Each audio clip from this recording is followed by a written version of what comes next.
of Chatham House, and I'm delighted to welcome you to this discussion this evening with the President of Syria, Ahmed al-Sharaa. He's going to be speaking in Arabic with translations through the headphones, and we have, because of the logistics, if I can put it that way, of arriving at this point, we have about half an hour. We are, I should say, developing a considerable stream of work on Syria at Chatham House as a key area supported by the Open Society Foundations and by the Asfaris Foundation. A very brief introduction.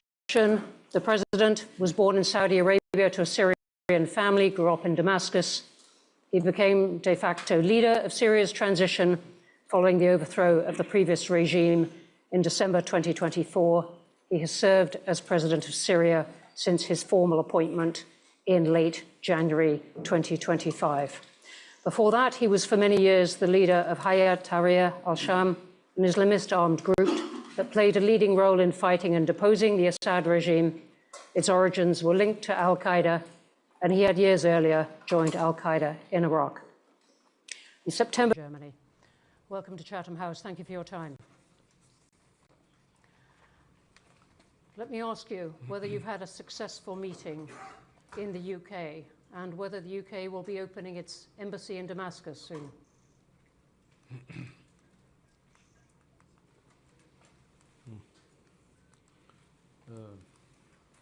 أول شيء مرحبا بكم. وجوهكم شوي شاحبة من الانتظار ربما، فشوي خليكم فرفشة أكثر يعني. نعتذر على التأخير طبعا. بداية بالتأكيد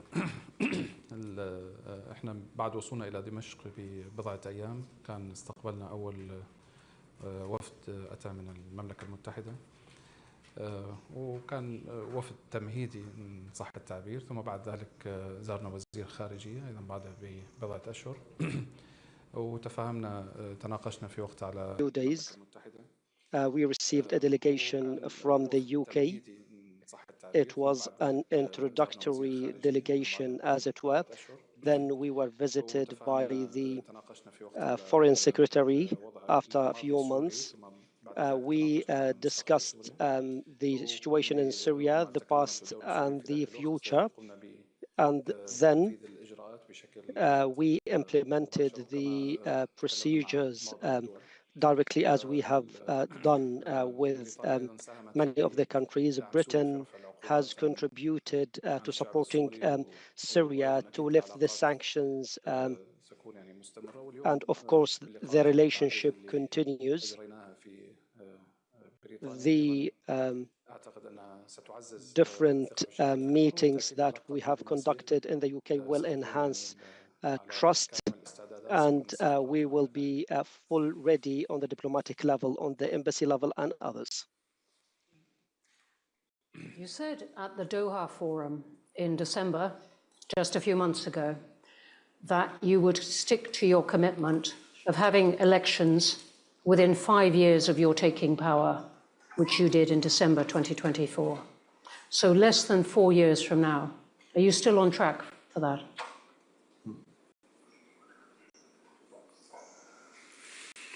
في خلل شوي بالترجمة يعيد المترجم. He's saying there's some sort of confusion in the interpreting, so can you please repeat so that I repeat the interpretation? Are you still on track to have elections within 5 years of when you took power? نعم بالتأكيد يعني سوريا وضعت Of course, Syria has conducted a national dialogue Congress. It had recommendations including the constitutional declaration, and that included the elections in 5 years. And we will have the elections of the People's Assembly, the Parliament, and the first session will be next month. We will review the laws and legislations, and we are paving the way for free elections in Syria. When will people be able to form political parties?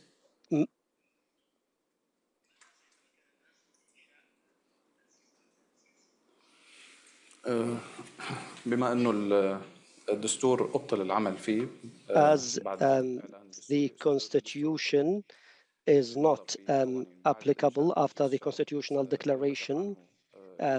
The People's Assembly will establish commissions that will redraft the constitution, including legislations for political parties, where we will have the infrastructure for the elections that will help.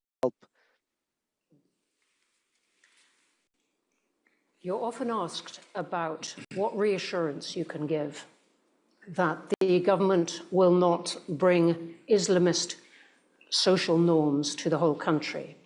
And people point to concerns like people detained for breaking their fast during Ramadan, or an alcohol ban in Damascus, though it was overturned.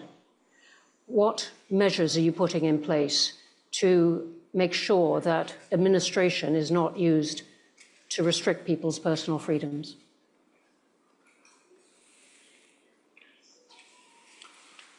الإدارة تعتمد على القوانين الموجودة في The البلد. administration applies the laws of the country, and then we would have the constitution applied and the parliament. And the mission of the president is to apply the laws rather than impose them on people.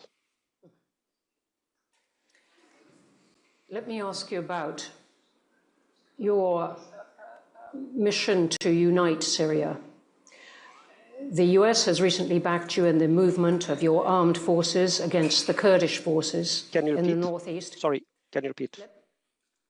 Let me ask you about your mission to unite Syria and about the Kurds in particular. The US has backed you and your armed forces moved against the Kurdish forces recently. Are you now going to bring Kurdish fighters inside the army?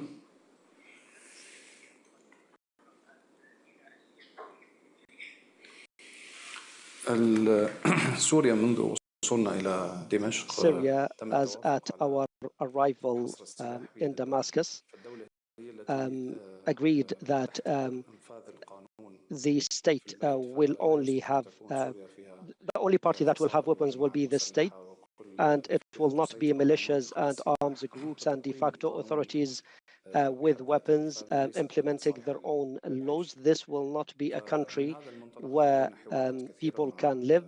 Based on this, we had a lot of dialogue sessions with SDF. The first agreement was on the 10th of March 2025. The agreement had a term of expiry. We familiarized the supportive country, including the UK and France, with it. Then the agreement expired, and then we had some sort of military clashes. The US did not support us militarily. It tried to solve this problem, but the opportunities given were misunderstood by SDF. The Syrian government has legitimacy. SDF had limited legitimacy to combat ISIS then, as the former regime lost its legitimacy. Therefore, world countries participated with SDF to defeat ISIS. But now those countries by law have to cooperate with the state that is recognized by the UN.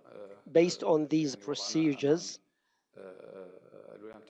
we had a choice that we presented to the US so that they do not leave their allies. Therefore, we suggested that we merge SDF with the Syrian army. And then we added the agreement of the 29th of January, which stipulates for the integration of SDF with the Syrian institutions, including the military. Let me ask you some things about the region, which is not quiet. What would you like the outcome of the conflict between the US and Iran to be?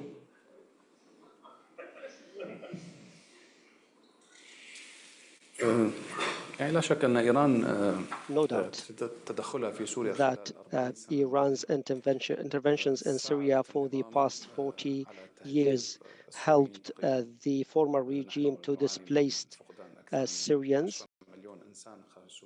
We suffer from losing more than 10 million people who left Syria, and we have the missing people whose numbers are close to 250,000. And Iran participated and spearheaded the operation of the Syrian regime against the Syrian people. We do not have a problem with Iran in Tehran. We have a problem with Iran in Damascus because it occupies Syrian towns and villages and displaces people. But our policy in Syria was clear: to reach Damascus and to safeguard security and to establish economic development. We have been patient with regard to the relationship with Iran. Of course, the ongoing war affects the region negatively, cutting off energy supplies to the international economy. Iran has a problem of trying to manufacture the ballistic missiles and the nuclear bomb and trying to influence other countries. We recommend negotiations rather than military power because it will lead to more dangers. Is Syria going to stay neutral while that conflict goes on?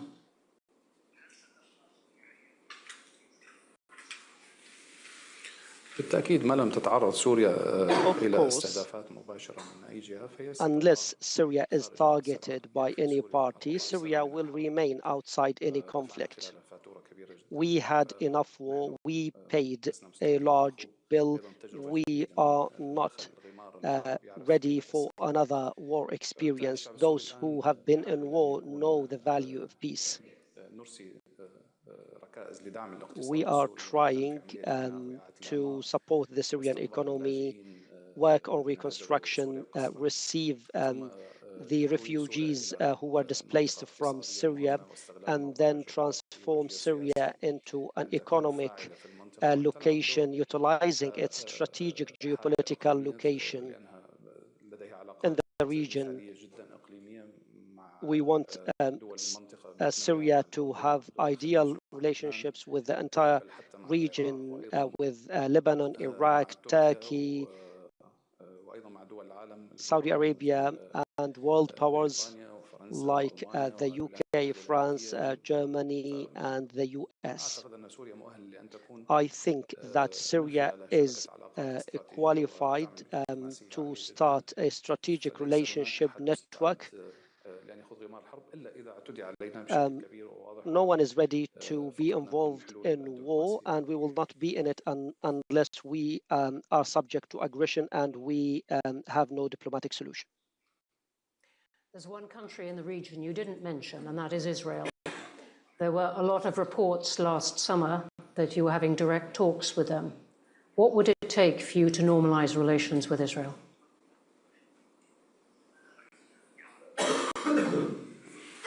نحن منذ وصولنا إلى دمشق إسرائيل تعاملت مع سوريا بشكل سلبي. At our arrival at Damascus, Israel dealt with Syria negatively, bombing locations, did incursions in Syrian territories, and violated the 1974 agreement.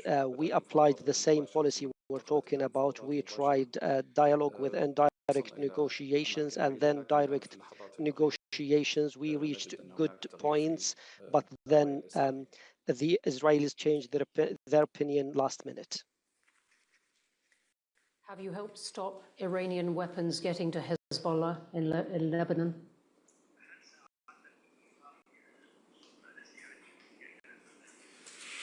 يعني من واجب الدولة السورية أن تحمي حدودها. It is the duty of the Syrian state to protect its borders. no state would accept open borders and smuggling of weapons, because if weapons are smuggled, other things would be passed with it. We paid a price for the intervention of Hezbollah in Syria for 14 years. It participated effectively with the Syrian regime in killing the Syrian people. Despite this, when we arrived at Damascus, we applied policies that do not harm the situation in Lebanon. We were keen that the conflict is not spilled over to Lebanon, but we want to protect our borders, and our duty is to prevent the smuggling of weapons and other things. I'm going to take that as yes. What about Russia? You did visit the White House last year, but you visited the Kremlin a month earlier. Are you going to keep the Russian military bases open in Syria? Can you repeat the last part of the question, please? Are you going to keep the Russian military bases in Syria open?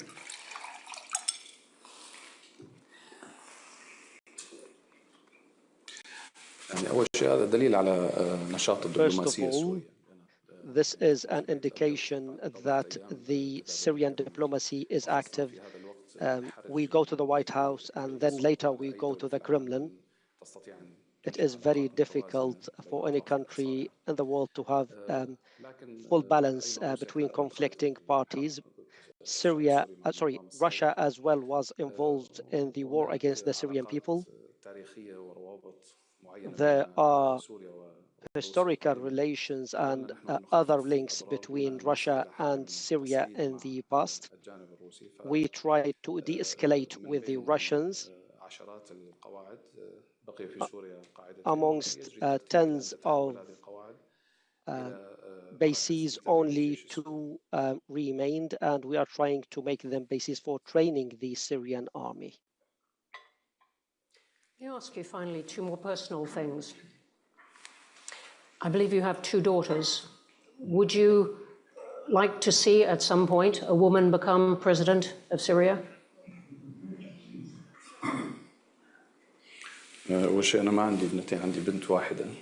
First of all, I only have one daughter. I have two sons and one daughter.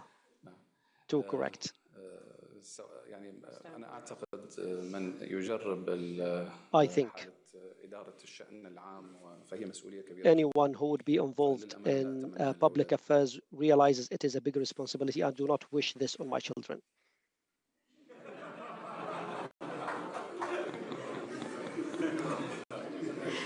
Many would agree with you on that. And finally, you've talked at some length, very openly, about the many years when you fought for al-Qaeda and related groups. Do you still consider their aims desirable, or is their mission complete? Can you repeat the last part of the question? Sorry, the mics are not working well. Sure. You talked about fighting for many years for al-Qaeda and related groups. Do you still consider their goals desirable, or is their job done?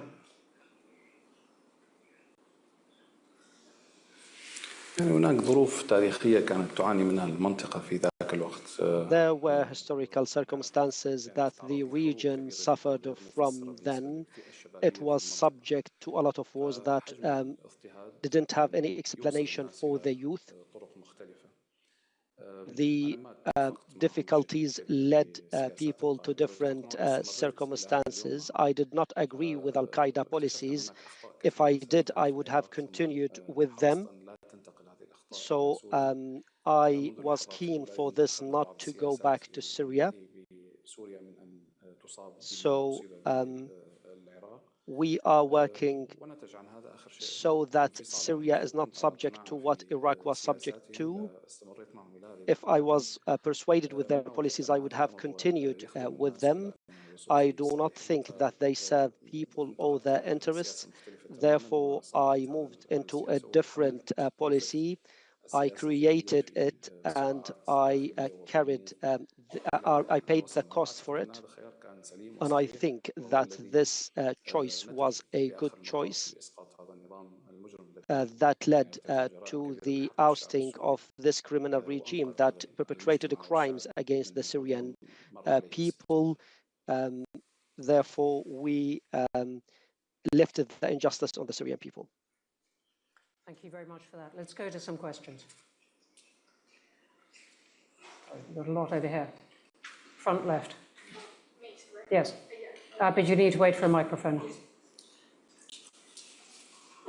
Thank you very much. So, Mr. President... Please, could you say who you are? Mariam Sayh, Al Jazeera. I would like to ask you a question a lot of us here as journalists are concerned about. As the first one who had been coming from a background that you have been excluded and designated, pretty much like Jerry Adams and Nelson Mandela, do you think you can make a bridge between the East and the Muslims and the European leader? Today you are in London. Can you do something for Gaza people, self-determination? There's a lot of elements to that question. يعني سوريا لديها وحدة حال مع غزة عانت من نفس ما عانى منه أهل غزة. Suffered from the same thing that the Gazan people suffered from. The Syrian people empathize with the people of Gaza and get affected by the bombings there. But Syria now is concerned with reconstruction and building. The damage that Syria was subjected to is similar or more than that was done in Gaza. So all of us are wounded. In the front again.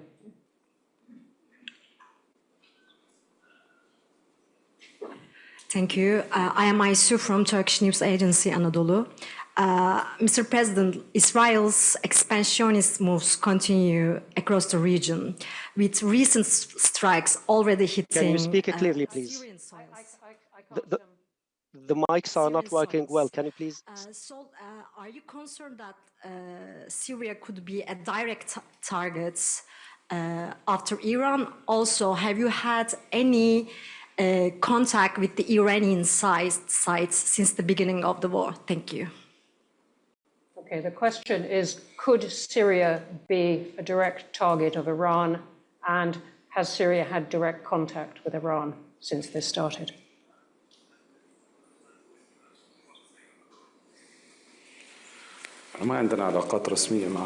We do not have official relations with Iran since the war. Syria may be targeted. This is a possibility. We do not want to start aggression on anyone. We do not want Syria to be an arena of war. But unfortunately today, things are not governed by wise minds. The situation is volatile and random policies control the region. This harmed a lot of countries, including GCC countries. Therefore, we try to select the peaceful situation for our people, so we are not targeted and we are not in a position to respond. Thank you. Gentleman right in the middle. Please signal to me. I will try and get in. We've got a few minutes. Just a few. You're right in the middle. Yep. Right. Mohammed Muqid, humanitarian activist. Mohammed Muqid. Can I speak it in Arabic? Can I say it in Arabic? No. Right. Well, if you keep it really brief. Yeah, just... All right. So my question is sevenfold. Just kidding. About the transitional justice in Syria, we think that the current situation, this file specifically, or in this issue specifically, that goes really slowly when it comes to the retribution and the transitional justice in general for the crimes and the massacres and genocide done by the regime, while we see that the trials for the Syrian coast after the Inquisition and the the report, the last report, we saw that trials started really quickly, and also it was published, public and live broadcast. Can we see? Can you confirm that actually transitional justice in Syria for the Syrian people, for what the regime has done for many years, with all the evidence that we have, it is still a priority with all funding and resources? Thank you. Thank you very much for the question. بالنسبة للأعداء الانتقالية بالتأكيد As سوريا for transitional justice, of course, Syria, as at the beginning, is concerned about this. But as this is justice, it needs to be regulated by law so that it is not only transitional or retaliatory, because it threatens civil peace. Therefore, we should have a clear legal reference for trials against people so that there is no retaliation. In addition, a large number of people committed crimes across the past 14 years, making it very difficult for any country in the world to hold accountable tens of thousands or hundreds of thousands. Therefore, we have reviewed similar situations that other countries went through, and we set criteria for accountability, including perpetrating mass crimes, those who were involved in random indiscriminate barrel bombs, shellings, and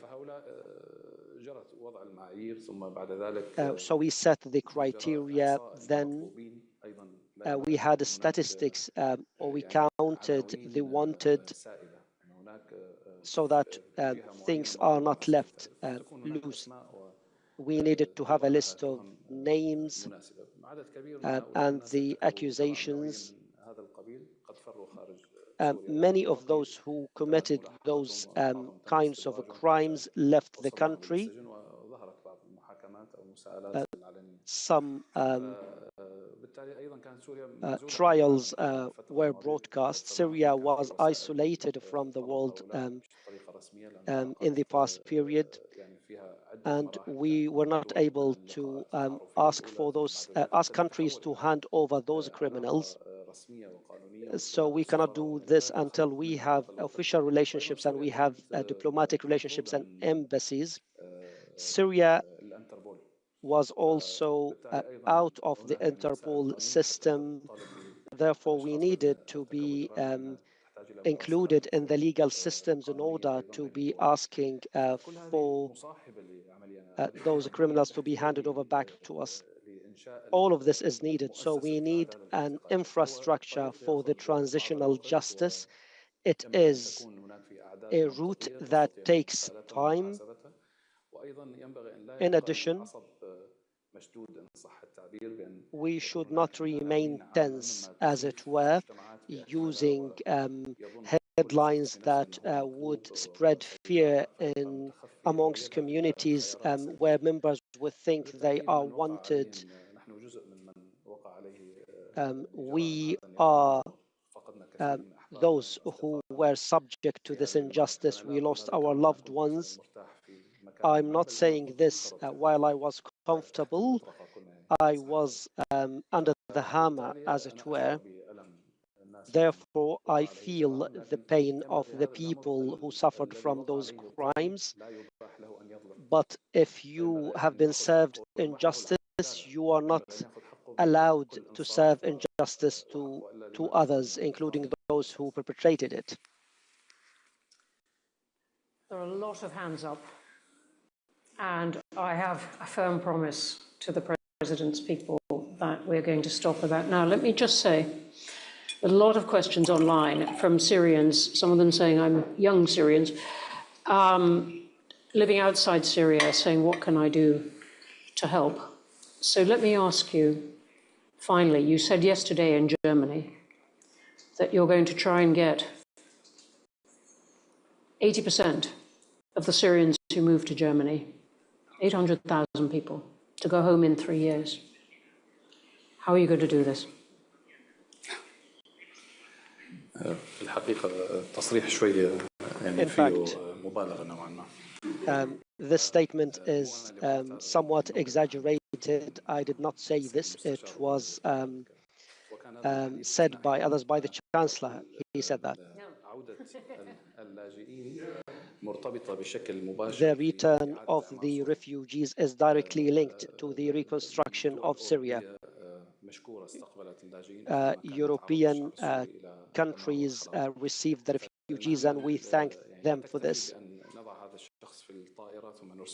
We should not do this by just sending people in airplanes to go back.